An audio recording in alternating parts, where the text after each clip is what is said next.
नमस्कार। मैं doctor Vijay Kumar government degree college Khairatabad में हिंदी प्राध्यापक के रूप में कार्यरत हूँ और ये मेरा लगभग 8वां वीडियो पाठ है। इससे पहले मैं 7 वीडियो लेसन बना चुका हूँ और आज के इस वीडियो पाठ में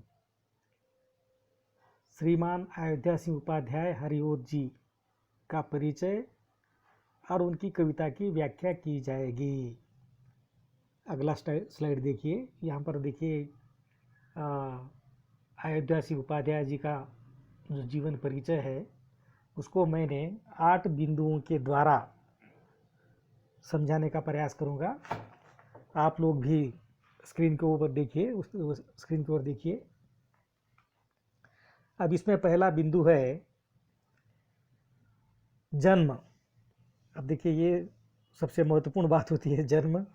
अब जन्म के बाद ही बाकी सारे काम होते हैं, तो हम शुरुआत भी जन्म से करेंगे। तो अयोध्या सिंह उपाध्याय हरिओत का जन्म सन 15 अप्रैल 1865 यानी 1865 में इनका जन्म हुआ। अब अगला बिंदु है दूसरा बिंदु नंबर 2।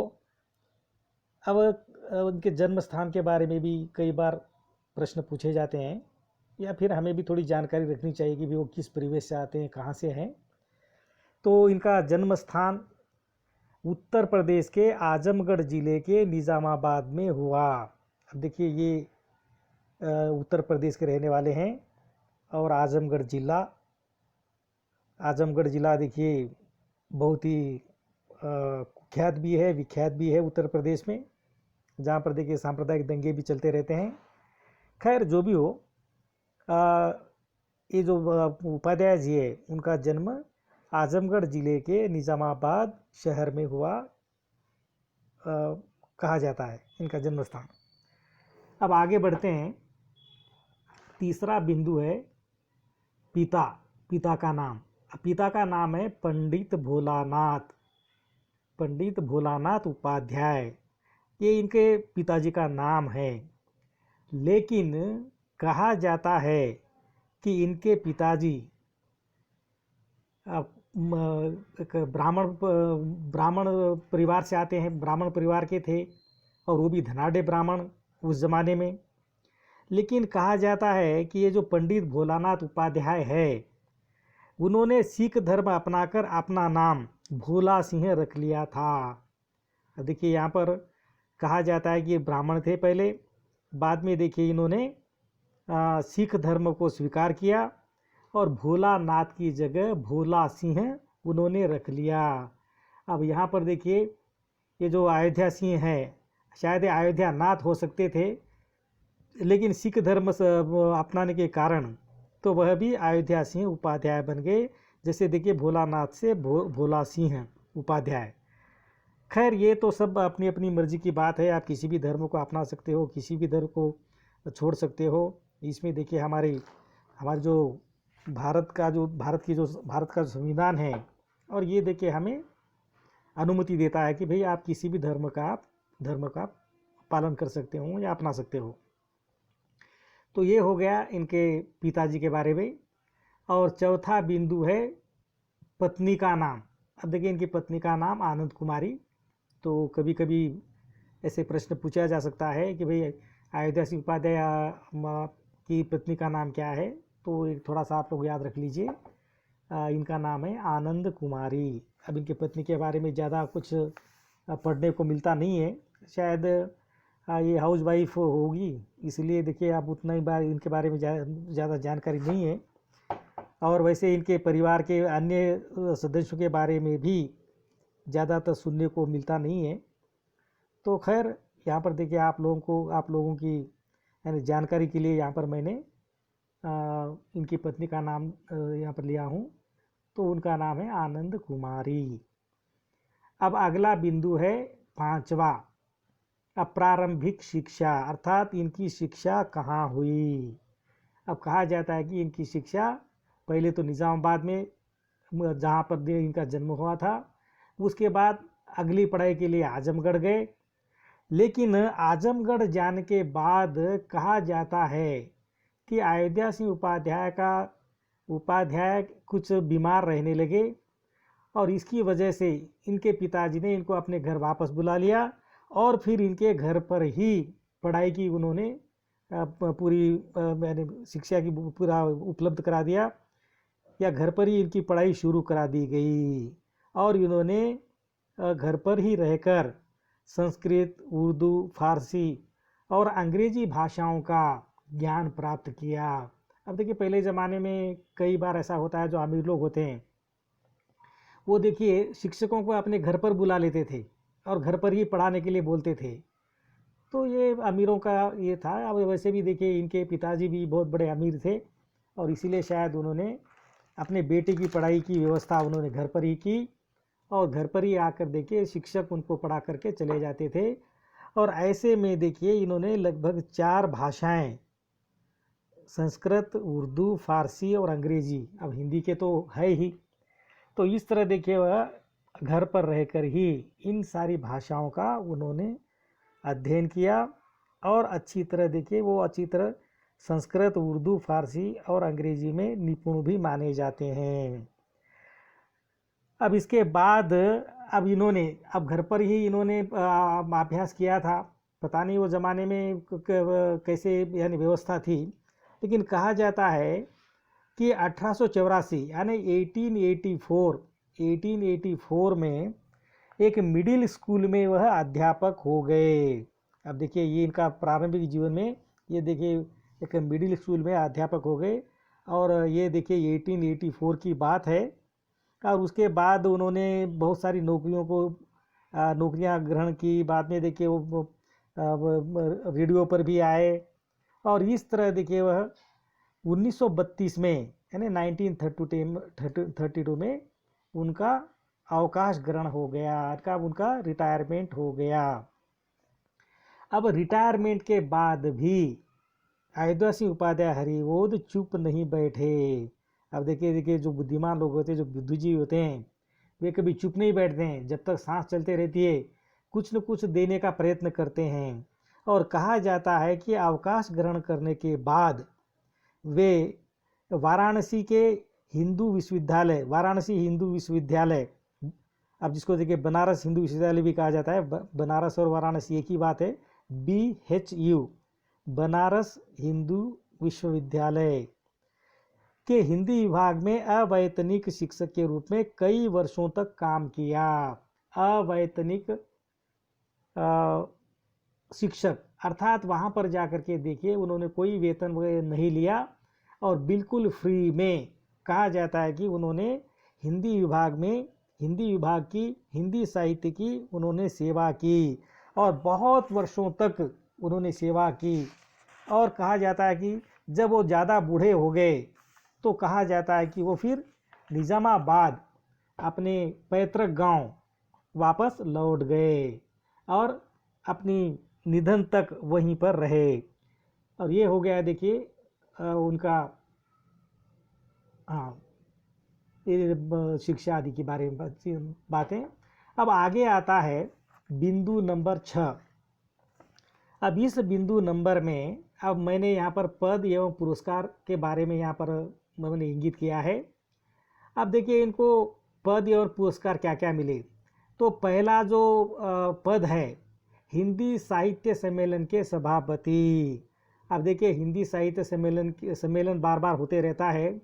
ऐसे में देखिए एक बार इनको हिंदी साहित्य सम्मेलन का सभापति भी बनाया गया। अब देखिए हिंदी साहित्य सम्मेलन का सभापति बनना कोई छोटी बात नहीं है। बहुत बुद्धिजीवियों को ही वहाँ पर देखिए जगह मिलती है, क्योंकि आज देखिए हमारे भारत में कितने सारे विद्वान लोग हैं। और ऐसे में देखिए हिंदी साहित्य सम्मेलन की सभापति का उनको मान मिलना, सम्मान मिलना, ये भी बहुत बड़ी बात है। और कहा जाता है कि उसी सम्मेलन में अयोध्या सिंह उपाध्याय हरिवोद जी को विद्या वाचस्पति की उपाधि भी दी गई। विद्या वाचस्पति की उपाधि ये भी देखिए श्रेष्ठ उपाधियों में से एक कहा जाता है। और उसके बाद अब इनको देखिए एक पुरस्कार भी प्राप्त हुआ है और उसका नाम है मंगला प्रसाद साहित्य पुरस्कार। अब देखिए मंगला प्रसाद साहित्य पुरस्कार अब ये देखिए उस ज़माने में बहुत बड़ा पुरस्कार माना जाता था, और इसका देखिए ज्ञानपीठ पुरस्कार से इसकी तुलना की जाती है, मंगला साहित्य पुरस्कार की। आप लोगों ने देखिए ज्ञानपीठ अवार्ड के बारे में सुना होगा, जो श्रेष्ठ साहित्यकारों को दिया जाता है। और यहाँ पर देखिए भारत की सभी भाषाओं को, ये हिंदी ही नहीं है, ज्ञानपीठ अवार्ड देखिए भारत की सभी भाषाओं में जो श्रेष्ठ रचनाएं होती है उनका चयन करके ज्ञानपीठ पुरस्कार दिया जाता है। लेकिन मंगला प्रसाद साहित्य पुरस्कार तो केवल हिंदी का है, और इस पुरस्कार का भी बहुत बड़ा महत्व है। तो इस तरह देखिए पद और पुरस्कार की चर्चा हो गई। हम आगे बढ़ते हैं, और 7वां बिंदु है। अब इसमें देखिए मैंने रचनाएं, केवल रचनाएं वहाँ पर लिखा है, और मैं आप लोगों को कुछ रचनाओं के बारे में गिनाऊंगा, क्योंकि उन्होंने बहुत सारी रचनाएं की है। अब उन रचनाओं में जो प्रमुख रचनाएं हैं उनके बारे में आप लोग सुनिए। अब इनका जो पहला ग्रंथ या पहली रचना या पहला काव्य, समझ रहे, पहला काव्य है प्रिय प्रवास। अब ये प्रिय प्रवास के लिए ही इनको मंगला प्रसाद साहित्य पुरस्कार उनको मिला था। अब इनका देखिए ये है प्रिय प्रवास, बहुत ही प्रसिद्ध कविता है। प्रिय प्रवास के बाद कवि सम्राट, वैदेही वनवास, पारिजात, रसकलश, चुभते चौपदे, चौखे चौपदे। इस तरह देखिए ये सारे इनके कविता संग्रह हैं। और इसके अतिरिक्त इन्होंने उपन्यास भी लिखे हैं, कहानियाँ भी लिखी है। तो इन उपन्यासों में है ठेठ हिंदी का ठाठ। देखिए ठेठ हिंदी का ठाठ, अब हिंदी साहित्य में यानी इनके उपन्यास का भी बहुत बड़ा महत्व है। और जब भी देखिए उपन्यासों की चर्चा आती है तो उसमें ठेठ हिंदी का ठाठ, अदखिला फूल, रुक्मिणी परिणय, ये तीनों जो उनके प्रमुख उपन्यास हैं, इन तीनों उपन्यासों का कहीं न कहीं जिक्र मिल जाता है। और इस तरह देखिए ये सारे इनकी रचनाएं हैं। लेकिन इनका जो प्रिय प्रवास है, हिंदी भाषा और साहित्य के विकास में प्रिय प्रवास का बहुत बड़ा योगदान माना जाता है। ध्यान दीजिए, हिंदी भाषा और साहित्य में प्रिय साहित्य के विकास में प्रिय प्रवास, इनकी जो प्रमुख रचना है उनका देखिए बहुत बड़ा नाम लिया जाता है। अर्थात इस तरह देखिए हिंदी भाषा और विकास में इन्होंने बहुत इन्होंने योगदान दिया है। तो ये हो गए देखिए इनकी रचनाएं। तो एक बार अगर आप चाहे तो एक बार फिर पढ़ सकता हूँ। देखिए जल्दी जल्दी पढ़ता हूँ। प्रिय प्रवास, कवि सम्राट, वैदेही वनवास, पारिजात, रस कलश, चुभते चौपदे, चौखे चौपदे, ये सारी कविताएं हैं, काव्य ग्रंथ है। और ठेठ हिंदी का ठाठ, अदखिला फूल, रुक्मिणी परिणय, ये देखिए इनके उपन्यास है। लेकिन इसमें देखिए सबसे ज़्यादा जो इनको प्रसिद्धि मिली वह है प्रिय प्रवास। तो आगे बढ़ते हैं। 8वां बिंदु, अब परिचय का देखिए ये अंतिम बिंदु है, निधन। अब देखिए इनका निधन सन 1947, अब देखिए इनका निधन 1947 में निज़ामाबाद में हुआ। ये इनके पैतृक गांव है निज़ामाबाद। क्योंकि देखिए ये अपना सारा जीवन बनारस काशी में उन्होंने बिताया, और अवकाश ग्रहण करने के बाद काशी विश्वविद्यालय के हिंदी विभाग में कार्य करते रहे। और उसके बाद फिर जब वो ज़्यादा बूढ़े हो गए तो वो फिर अपने पैतृक गांव यानी निज़ामाबाद चले गए। और वहीं पर देखिए सन 1947 में इनका देहांत हो गया। जिस वर्ष देखिए भारत को स्वतंत्रता मिली, उसी वर्ष एक महान कवि का निधन हो गया। तो ये हो गया इनका परिचय। अब हम आगे बढ़ते हैं। इनकी जो प्रसिद्ध कविता है फूल और कांटे, अब इस कविता की हम लोग व्याख्या करेंगे। अब फूल और कांटे अयोध्या सिंह उपाध्याय हरिओर जैसे महान श्रेष्ठ कवि की रचना है। इस कविता के माध्यम से इन्होंने फूल के मान प्रतिष्ठा का बखान करते हुए फूल को सुखदाता, प्रेम एवं आदर्श का प्रतीक बताया है। इसकी महत्ता जग जाहिर एवं सर्वविदित है। इसके सुगंधित एवं निराले आकर्षक रंग से सभी प्रभावित होते हैं। तो आइए हम आगे बढ़ते हैं और इस कविता का पाठ करते हैं और इसकी व्याख्या करने की कोशिश करते हैं।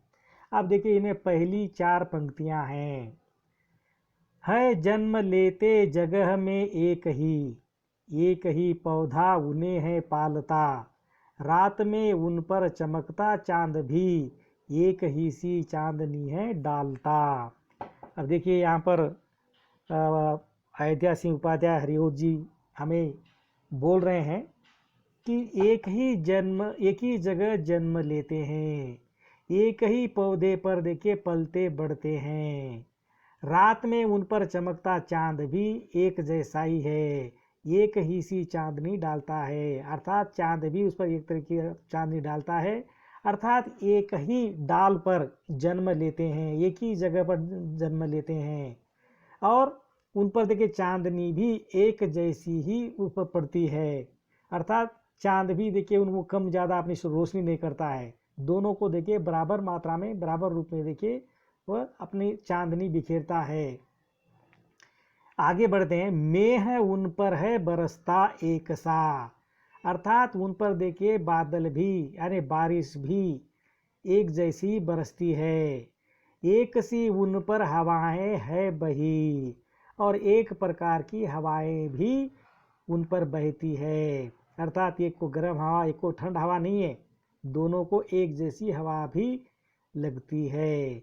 पर सदा ही यह दिखाता है हमें ढंग उनके एक से होते नहीं, लेकिन सदा हमें यही दिखाता है कि उनके ढंग एक से नहीं होते हैं। अब देखिए यहाँ पर ये जो तुलना यहाँ पर वो तुलनात्मक बातें हमारे सामने रख रहे हैं, और ये दोनों चीज़ें हैं, एक है फूल तो दूसरा है कांटा। अर्थात फूल और कांटा दोनों एक ही डाल पर उनका जन्म होता है, और एक ही तरह से देखिए उनको सारी चीज़ें प्राप्त होती है, चाहे वो देखिए चांदनी रात के चांद का उजाला हो, या फिर बारिश हो, या फिर हवा हो, ये सारी देखिए उन दोनों को एक जैसे रूप में ही उनको प्राप्त होती है। लेकिन यहाँ पर देखिए फूल और कांटे का दोनों का स्वभाव बिल्कुल अलग अलग होता है, इसीलिए वो कहते हैं पर सदा ही एक यह दिखाता है हमें ढंग उनके एक से होते नहीं है। अर्थात फूल का ढंग अलग है तो कांटे का ढंग अलग है, जबकि वह दोनों एक ही डाल पर रहते हैं, एक साथ अपने जीवन को आगे बढ़ाते हैं। अब यहाँ पर देखिए क्या होता है, छेद कर कांटा किसी की उंगलियां। अब छेद कर कांटा यानी कांटा देखिए किसी की उंगलियों को छेद देता है। अब देखिए जैसे देखिए आप फूल तोड़ने के लिए जाते हैं, या फिर देखिए डाली को हाथ लगाते हैं या उंगली लगाते हैं, तो तुरंत देखिए कांटा चुभ जाता है, फाड़ देता है किसी का वर वसन, और वह किसी के वर वसन यानी किसी के कपड़ों को यानी कपड़ों को भी देखिए वह फाड़ देता है। कई बार देखिए आप लोग भी कभी गांव में या खेतों में कहीं घूमे होंगे, तो तब आप लोगों को पता चला होगा कि भाई किस तरह देखिए कांटे देखिए कपड़े फाड़ देते हैं। वैसे मैं तो गांव का रहने वाला हूँ, किसान का बेटा हूँ, तो कई बार देखिए इस तरह की कांटों से हमारा पाला पड़ा है, और कई बार देखिए कपड़े भी फटे हैं, और कई बार देखिए हमारा शरीर भी छिदा है। खैर, फाड़ देता है किसी का वर वसन, प्यार डूबी तितलियों का पर कतर। कभी कभी देखिए प्यार में डूबी हुई तितलियां जो फूलों की सुगंध को देकर, फूलों के रंग को देकर आकर्षित होकर के तितलियां देखिए फूलों पर बैठने के लिए आती है, लेकिन यहाँ पर ये जो कांटा है वो क्या करता है, तितलियों के जो पंख होते हैं, पर होते हैं, उनको कतर देता है, अर्थात तितलियों को घायल कर देता है। भंवर का है भेद देता शाम तन।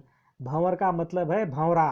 भंवरा देखिए कीड़ा होता है जो केवल देखिए फूल का रस चूसता है, उसको बोलते भंवर। भंवर माने भंवरा, एक काले रंग का कीड़ा होता है, और वह देखिए केवल फूलों का रस ही चूसता है।